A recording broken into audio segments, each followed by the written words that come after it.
पानी कहीं ज़्यादा कहीं कम, प्यास कैसे बुझाएं। अल्लाह आंध्र प्रदेश। सगुना पड़ रही थी कि तभी किसी के आने की आवाज़ आई। देखा शहर से कोई मेहमान आए हैं।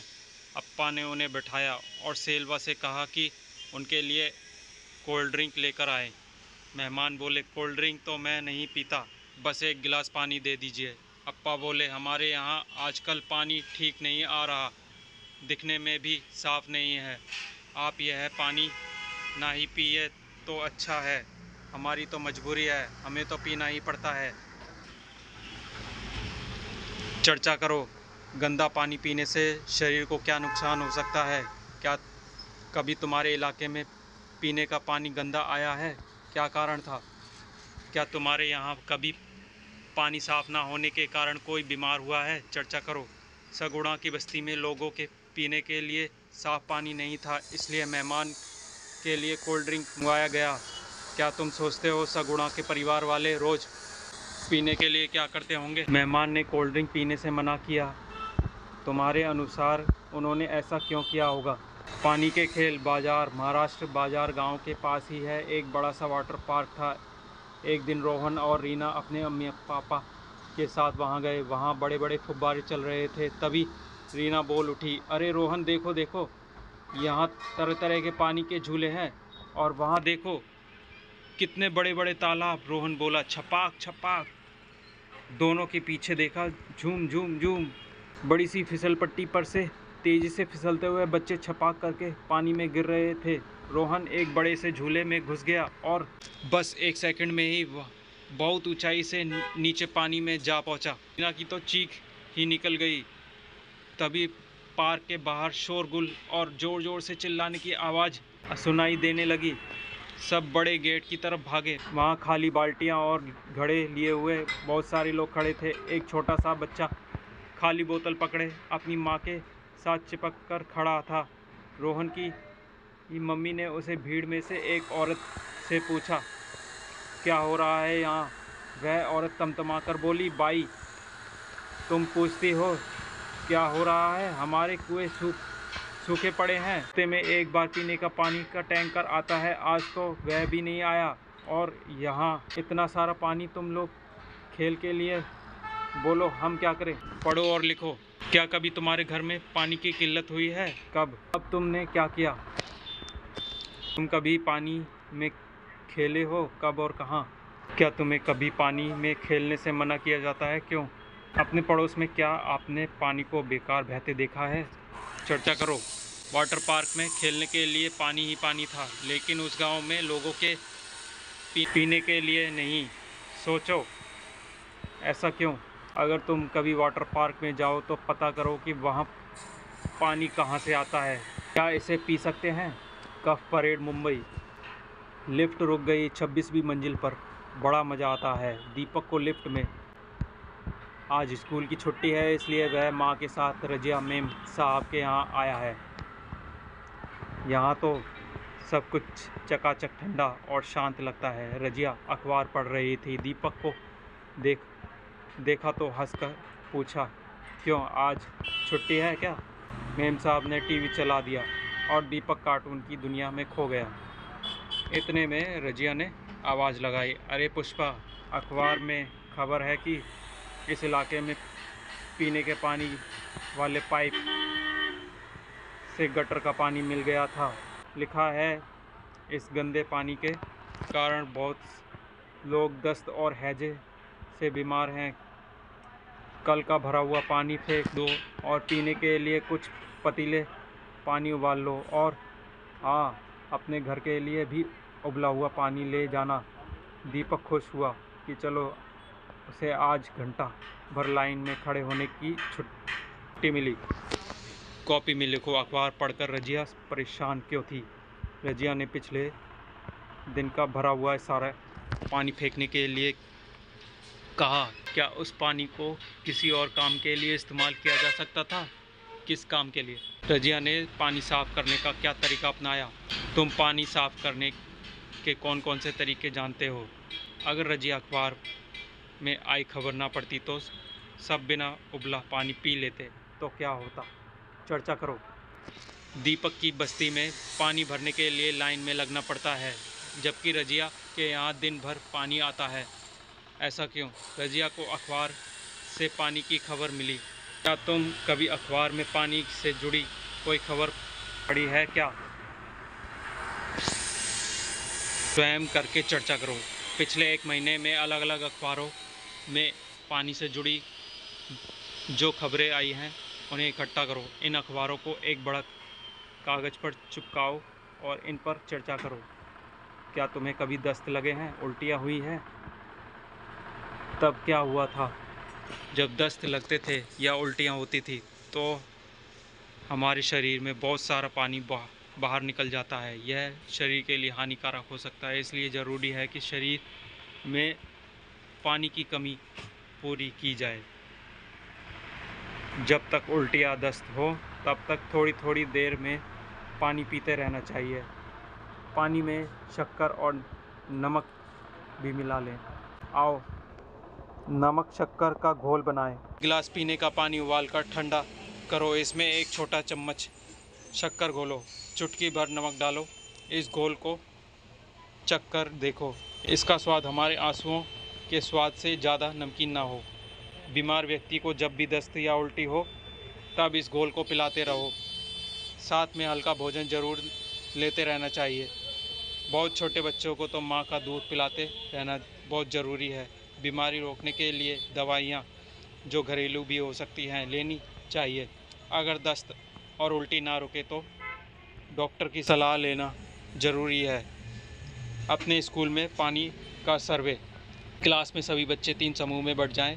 एक समूह के बच्चे पानी में पीने का पानी एक समूह में बच्चे स्कूल में पीने के पानी के इंतज़ाम के बारे में पता करें।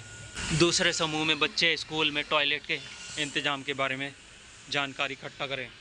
तीसरे समूह में अपनी कक्षा के बच्चों को हुई बीमारी के बारे में पता करें। नीचे दिए गए सवाल बच्चों को जानकारी इकट्ठा करने में सहायता करेंगे। समूह 1, देखो और लिखो। सही जगह पर सही निशान लगाओ। स्कूल में पीने का पानी कहाँ से आता है? नल, टंकी, हैंडपंप, कहीं और से। तुम स्कूल में पीने का पानी कहाँ से लेते हो? नल, टंकी, हैंडपंप और कहीं और से। यदि नल, मटके या हैंडपंप नहीं है तो पीने का पानी कहाँ से लाते हो?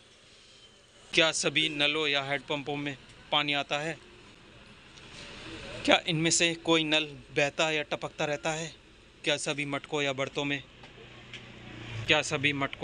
बर्तनों में पानी भरा या ढका रहता है? क्या मटकों या पानी के दूसरे बर्तनों की नियमित सफाई की जाती है? पानी को पीने लायक कैसे बनाया जाता है? क्या मटकों या बर्तनों से पानी निकालने के लिए लंबे हैंडल वाले बर्तन हैं? अगर हैं तो कितने? क्या पानी पीने की जगह की नियमित सफाई की जाती है? सोचो और चर्चा करो। ये जगहें गंदी क्यों हो जाती हैं? इन जगहों को साफ रखने के लिए क्या किया जा सकता है? पता करो और कॉपी में लिखो। मटके और उसमें से पानी निकालने वाले बर्तनों की धुलाई कितने दिनों में की जाती है और कौन करता है? स्कूल में कितने बच्चे हैं? कितने मटके या हैंडपंप हैं? क्या वे सभी बच्चों के लिए काफ़ी है? इन जगहों की सफाई कौन करते हैं?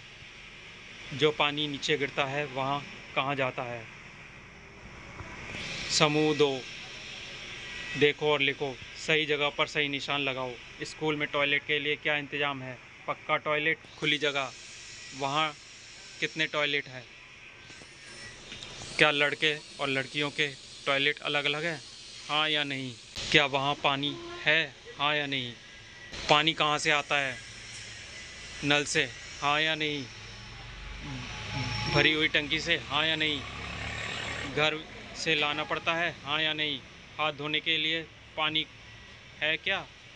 हाँ या नहीं? टॉयलेट के जाने के बाद क्या तुम हाथ धोते हो? हाँ या नहीं? क्या कोई नल बहता है या टपकता रहता है? हाँ या नहीं? क्या टॉयलेट साफ़ रहते हैं? हाँ या नहीं? क्या करो और लिखो। स्कूल में कितने लड़के और कितनी लड़कियां हैं?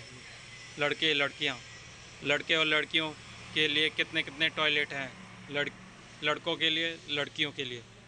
यदि नल नहीं है तो टॉयलेट में पानी भरकर कौन रखता है, पानी कहाँ से लाना पड़ता है, इस जगह को कौन साफ़ करता है। बताओ, टॉयलेट को साफ़ रखने के लिए क्या क्या किया जा सकता है। इसके लिए हम सब क्या कर सकते हैं। क्या तुम कभी बस स्टैंड या रेलवे स्टेशन पर टॉयलेट देखा है? घर के अंदर बने टॉयलेट से ये कैसे अलग होते हैं। समूह 3, अपनी कक्षा में बच्चों से पता करके नीचे दी गई तालिका में पूरी करो। पिछले कुछ महीने में तुम्हारी कक्षा के कितने बच्चों को नीचे लिखी गई किसी बीमारी का सामना करना पड़ा है। उन बच्चों के नाम सही जगह पर लिखो। सर्वे, तुमने जो जानकारी इकट्ठी की उसके बारे में अपनी टीचर से चर्चा करो और अपने सुझाव लिखकर एक रिपोर्ट तैयार करो। इस रिपोर्ट को स्कूल की सभा में पढ़ो और नोटिस बोर्ड पर लगाओ। बच्चों ने उठाया पहला कदम। कर्नाटक के होलगुड़ी गांव के लोगों को पानी की कमी की आदत पड़ गई थी। बारिश के दिनों कुओं में पानी रहता था। पिछले 3 सालों में बारिश की कमी से वहां सूखा पड़ गया।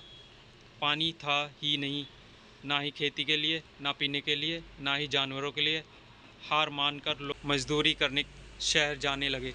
बच्चों को भी स्कूल छोड़कर बड़ों के साथ जाना पड़ता था। गांव की पंचायत परेशान थी। सब लोगों के इसके बारे में बात की। इस गांव की पंचायत एक बहुत ख़ास बात है।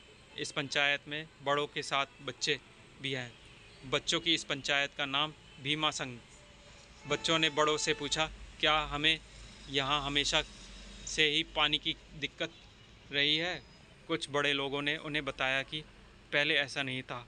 पहाड़ी के ऊपर एक टंकी थी जिसमें बारिश का पानी भरा रहता था। उसमें मछलियाँ भी होती थी और आसपास बहुत हरा भरा रहता था। तब तब गांव के बाकी कुओं और तालाबों में भी पानी रहता था। भीमा संघ ने सोचा कि वे पहले उस टंकी को देखेंगे। देखा तो पता चला कि टंकी कीचड़ पत्थरों से भरी हुई है। उसमें पानी कहाँ से भरता। उसकी दीवारों में भी दरारें थी। फिर पानी कैसे टिकता। आसपास ना कोई पौधा था, ना घास। फिर कैसे होती हरियाली। बच्चों ने गांव के बड़ों से टंकी को साफ़ करने की और उसके आसपास की जगह को फिर से हरा भरा बनाने की बात की। पानी की समस्या का हल न केवल उसी साल बल्कि हमेशा के लिए ही ढूंढना था। नई योजना बनाने के लिए यह समझना भी ज़रूरी था कि पानी पहले से कम क्यों हो गया, सब कुछ पहले जैसा क्यों नहीं रहा। इन बातों को ठीक से समझने के लिए पंचायत ने शहर के कुछ लोगों की मदद भी की। ये लोग पानी के रखरखाव के बारे में जानते थे। सब ने मिलकर योजना बनाई और एक साथ काम किया। टंकी एक पहाड़ी पर थी। टंकी में ठहरने की वजह पानी नीचे बह जाता था। पानी के साथ ही मिट्टी भी बह जाती थी। उन्होंने सबसे पहले टंकी को साफ़ किया, फिर उसकी दीवार को दर्रों को भरकर उसे मजबूत बनाया। आसपास नए छायादार पेड़ लगाए और पुराने पेड़ों को साफ़ किया। घास भी लगाई। बच्चों ने ढलान पर जगह जगह बांध बनाए और फिर किया उन सब ने बारिश का इंतज़ार। बारिश आई और टंकी पहले की तरह ही पानी से भर गई। उन्होंने उसमें कुछ मछलियाँ भी छोड़ी। बच्चे वहाँ की रखवाली करने लगे ताकि कोई मछली ना चुरा सके और पेड़ पौधे ना तोड़े। उन्हें मेहनत का फल मिला। 2-3 सालों में ही टंकी फिर पानी से लबालब भर गई। उसमें पूरे साल पानी रहने लगा। आसपास का इलाका भी घास और पेड़ पौधों से हरा भरा हो गया।